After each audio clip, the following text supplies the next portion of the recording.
Classes में आपका स्वागत करता हूँ। आज हम जो देखने वाले हैं वो क्लास 10th के फिजिक्स देखेंगे। ये पार्ट जो होगा वो चैप्टर है मानव नेत्र और रंग बिरंगी संसार। इसका हम लोग पार्ट ये 3 देख रहे हैं। इस पार्ट 3 में हम लोग को विशेष रूप से टॉपिक क्या पढ़ना है, तो वायुमंडलीय अपवर्तन को हम लोग को पढ़ना है। ओके, उसके बाद से सबसे इंपॉर्टेंट जो टॉपिक हम लोग पढ़ेंगे, तारे क्यों टिमटिमाते हैं। ये जो मार्क्स होते हैं याद रखिएगा, ये अगर बोर्ड में पूछे जाते हैं ऐसा तो 3 नंबर या आपका 5 नंबर रखा हुआ है। इसीलिए इस वीडियो को आप मिस ना करें, पूरे अंत तक वॉच करें। तो चलिए हम इस पॉइंटेड को समझते हैं। तो सबसे पहले हम ये समझ लेते हैं कि वायुमंडलीय अपवर्तनांक अपवर्तन क्या होते हैं, क्या ये चीजें हमको दिखाई देता है या ना देता है। तो जरा गौर कीजिएगा। ओके, मैंने यहाँ पर एक क्या कर लिया, तो चिमनी ले लिया। चिमनी के मतलब आप लोगों को समझ में आ रहा होगा, लगभग ये ऐसा चिमनी होता है। माना कि मैंने एक चिमनी को ले लिया, यहाँ से ये चिमनी है, माने कि चिमनी है। और गौर कीजिएगा यहाँ पर सब आपका पत्थर वत्थर यूँ समझिए कि क्या करता है, ईंटा पकाता है लोग। और हम कुछ दूर है, बंदा क्या है, बंदी कुछ यहाँ से दूर है। ओके, लेकिन इस व्यक्ति को वो देखना चाहती है, ठीक है ना। तो गौर कीजिएगा क्या होगा, जब इस व्यक्ति को ये देखनी चाहेगी तो देखिएगा ना यहाँ पर कुछ कपकपा हुआ क्या होगा, तो आपको महसूस होगा। समझ पा रहे हैं आप लोग पॉइंट को। तो ये जो कपकपा हुआ महसूस हो रहा है, तो देखिएगा कभी बंदा का चेहरा दिखाई देगा, यानी सोचेगी कि ये है या ना है। बहुत ही दिक्कत होगा। यहाँ से आप लोग समझ पा रहे हैं। और देखिए ये इधर जाएगा, नीचे जाएगा, ऊपर जाएगा, नीचे आएगा, यानी ये सही तरह से दिखाई नहीं देगा। यही प्रोसेस ही आपके क्या कहलाता है, तो वायुमंडलीय अपवर्तन कहलाता है। याद रखिएगा क्या कहलाता है, वायुमंडलीय अपवर्तन हम लोग कहते हैं। यानी ऐसा समझिए कि आपके यूं समझिए कि वायुमंडल में प्रकाश की किरणें जब क्या होती है, सरल माध्यम से विरल माध्यम में। चलिए ये भी कॉन्सेप्ट आप लोगों को समझा देता हूँ। गौर कीजिएगा, जब यहाँ पर चिमनी फुका रहा है तो इधर की जो हवा होंगे वो कैसा होते हैं, गर्म होते हैं। ओके, यस, यहाँ का हवा आपका गर्म होते हैं और यहाँ का हवा क्या होता है, ठंडा होता है। चूंकि आप जानते हैं कि ठंडा हवा क्या होता है, संघन होता है, और गर्म हवा क्या होता है, तो आपका विरल होता है। तो ये जो हो जाएंगे आपका कौन सा हो जाएंगे, संघन हो जाएंगे, और ये जो हो जाएंगे आपके कौन सा हो जाएंगे, विरल हो जाएंगे। अब देखिए जब यहाँ से ये समझिए कि इसको कब दिखाई देगा कोई भी चीज़ है, जब यहाँ से प्रकाश जाएगी। तो गौर कीजिएगा, जब यहाँ से प्रकाश जाती है तो सबसे पहले कौन सा माध्यम में जाती है, विरल माध्यम में। उसके बाद से संघन माध्यम में तो विचलन होता है। इसी तरह बहुत सारी किरणें होती है और विचलन होने की वजह से कपकपा हुआ दिखाई देता है। यानी वायुमंडलीय अपवर्तन अगर हम लोग कहना चाहें तो ऐसा बोल सकते हैं कि वायुमंडल में ओके जब मैंने प्रकाश की किरणें विरल माध्यम से कहाँ जाती है, संघन माध्यम में जाती है, तो उनके रास्ते में मुड़ाव होता है, जिसकी वजह से कपकपा हुआ दिखाई देता है। या तो आप क्या कीजिए, स्टोव का आप लोग यूज किए होंगे, वो क्या कर जला लीजिए और उधर की ओर अपना हाथ या कोई वस्तु को रखिए, दिखेगा ना वहाँ पर कपकपा हुआ दिखाई देगा। और जहाँ पर कपकपा हुआ दिखाई दे रहा है वहाँ का वातावरण दिखेगा तो गर्म होता है। यानी गर्म के मतलब वो कौन सा माध्यम होता है, तो विरल माध्यम होता है, और उधर जो होता है संघन माध्यम होता है, जिसकी वजह से क्या होता है, कपकपा हुआ दिखाई देता है। आपको ये चीजें समझ में आ गए, जैसे कि स्टोव भी लेकर आप लोग यूज कर सकते हैं। अब चलिए, अब जो मैं मेन सेंस आप लोग को समझाने वाला हूँ ये कि तारे क्यों टिमटिमाते हैं।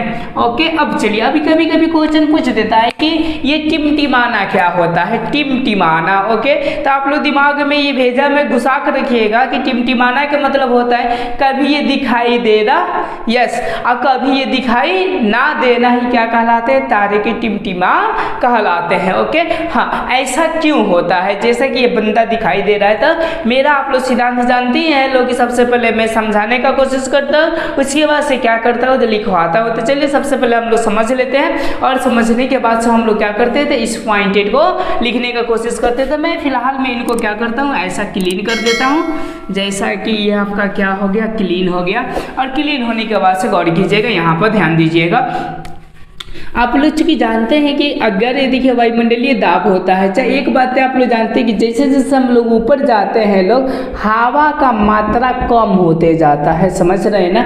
और जैसे जैसे नीचे आते हैं, गौर कीजिएगा, धूल कण भी होता है, बहुत सारी चीज़ें होता है। तो मतलब हम बोल सकते हैं बहुत ही संघनन होता है। याद रखिएगा, पृथ्वी की सतह पर जो भी होते हैं वो क्या होते हैं, तो संघनन माध्यम होते हैं। संघनन क्या होते हैं, माध्यम होते हैं। ये पॉइंट आपको समझ में आ रहा है मैं किसका जवाब दे रहा हूँ, तारे क्यों टिमटिमाते हैं। सबसे पहले मैं समझा रहा हूँ, समझाकर आपको मैं आंसर दूंगा। अब देखिए जो तारा होता है ओके वो कम दूर नहीं होता, इसकी माने दूरी का होती है अनंत होती है, जो कि वैज्ञानिक भी उतने तारे को मैंने सब तारे को पता भी नहीं कर पाए हैं कि कितना दूर है। कुछ तारे को पता कर पाए हैं लेकिन कुछ तारे को कर नहीं पाए हैं। तो ये समझो बहुत ही दूर है। तो जैसे जैसे हवा कम होते गया तो हम ऐसा बोल सकते हैं ये कौन सा माध्यम हो गया आपका, विरल माध्यम। बस यही तो कंसेप्ट है आपका।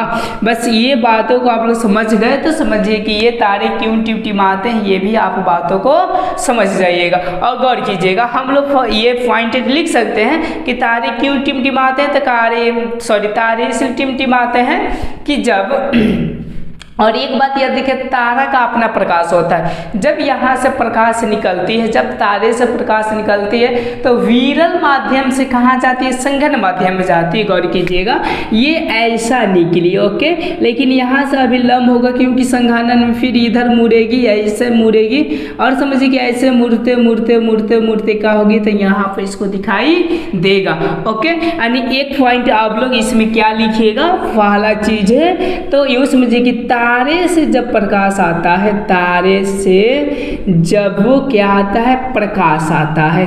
गौर कीजिएगा इस पॉइंट को, जब प्रकाश आता है तो विरल माध्यम से, विरल माध्यम से संघन माध्यम में प्रवेश करती है, संघन माध्यम में प्रवेश करती है, प्रवेश करती है तो अभिलंब से दूर हट जाती है, ऐसा बहुत सॉरी अभिलंब की ओर हो जाती है, अभिलंब की ओर यस हो जाती है।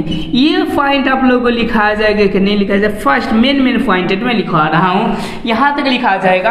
अब चलिए हम सेकेंड पॉइंटेड में हम लोग क्या गौर कर सकते हैं। देखिए हम ऐसा बोल सकते हैं कि वातावरण कभी शांत नहीं हो सकता। शांत का मतलब समझे, देखिए कभी हवा ज़्यादा तेज बहता है, कभी देखिएगा हवा कम तेज होता है। अभी फिलहाल में क्या है, गर्मी है, कुछ पल के बाद से क्या हो जाएंगे, ठंडे हो जाएंगे।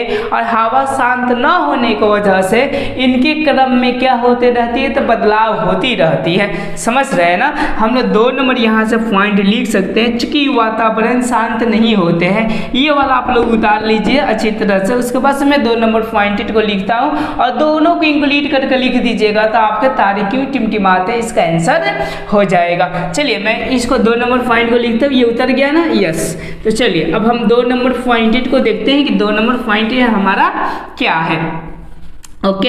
हम लोग बोल सकते हैं कि वायुमंडल कभी शांत नहीं होता है, वायुमंडल कभी शांत नहीं रहता है, शांत नहीं यस रहता है ओके। समझ गए, शांत नहीं रहता, इसलिए यहाँ पर बोल सकते हैं कि इसलिए तारे से आते हुए प्रकाश, तारे से आते हुए प्रकाश, आते हुए प्रकाश कभी दिखाई देता है ओके। प्रकाश कभी दिखाई ओके देता है, ऐसा बोल सकते हैं, कभी दिखाई देता है और कभी नहीं, कभी नहीं। तो हम कहते हैं, तो हम कहते हैं, गौर कीजिएगा, तो हम कहते हैं कि तारे आपके टिमटिमा रहे हैं। चलिए ये वाला आपको पॉइंटेड बहुत अच्छे तरह से समझ में आ गया होगा। इसमें 2 स्टेप में याद रखिएगा। पहला स्टेप कौन सा होगा कि जब तारे से प्रकाश चलती है तो विरल माध्यम से कहाँ आती है, संघन माध्यम में आती है, इसीलिए इसके पथ में विचलन हो जाता है। और 2 नंबर पॉइंटेड क्या लिखिएगा, यस ये लिखिएगा कि वातावरण कभी आपके क्या होते, शांत नहीं होते हैं और शांत न होने की वजह से उनके रास्ते में क्या हो जाती है, तो विचलन होती है। तो कभी वो दिखाई देते हैं तो कभी नहीं देते हैं, तब हम कहते हैं कि तारे क्या हो रहे, टिमटिमा रहे। चलिए ये पॉइंट आप लोग का हो गया। अब हम लोग समझते हैं नेक्स्ट पॉइंटेड क्या चीज़ है। देखिएगा जब सूर्योदय या सूर्यास्त होता है तो कुछ ऊपर उठा हुआ सूर्य दिखाई देते हैं, आखिर ऐसा क्यों, तो इस पॉइंटेड को हम यहाँ पर जवाब